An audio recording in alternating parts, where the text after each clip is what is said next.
ഒരു നഷ്ടമാണ്. ശ്രീനിവാസൻ്റെ ആരോഗ്യമില്ലായ്മ തന്നെ വലിയൊരു നഷ്ടമായിരുന്നു. നമുക്കത് കഴിഞ്ഞ് എടുത്തു നോക്കിക്കഴിഞ്ഞാൽ സത്യനന്ദിക്കാടുമായി ചേർന്നുള്ള സിനിമകൾ നമ്മൾ ഇന്നും പറയുന്നൊരു കാര്യമുണ്ട്. ദുബായ് ആണെന്ന് പറഞ്ഞ് മാമുക്കോയ ഇവരെ രണ്ടുപേരും കൂടെ കൊണ്ടുവന്ന് മദ്രാസിൽ വിടും. അറബി അറബിയോട് പറയാൻ അറബി പഠിപ്പിക്കുക, 2 വാക്ക് അറബി പഠിപ്പിക്കുക. ഇതൊക്കെ ഇത്രയും ഹ്യൂമറസ് ആയിട്ട് കാണുന്ന ആളല്ലേ അത് പറയാം. എഴുതാനൊക്കൂ? അങ്ങനെ ഒരു കാര്യം എഴുതാൻ പറ്റൂ?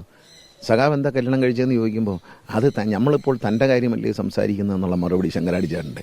അപ്പോൾ കല്യാണം നമുക്ക് അത്ര നല്ലതല്ല എന്ന് പറയുമ്പോൾ സഖാവ് കല്യാണം കഴിച്ചത് എന്ന് ചോദിക്കുമ്പോൾ അല്ല അത് തൻ്റെ കാര്യമല്ലേ പറഞ്ഞത്, നമ്മളെ കാര്യമല്ലല്ലോ എന്ന് പറയുന്ന അത്തരം തമാശകൾ വളരെ രസകരമാണ്.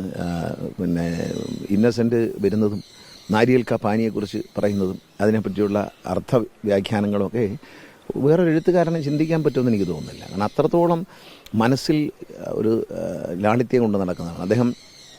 ജീവിതത്തിൻ്റെ എല്ലാ ഘട്ടങ്ങളിലും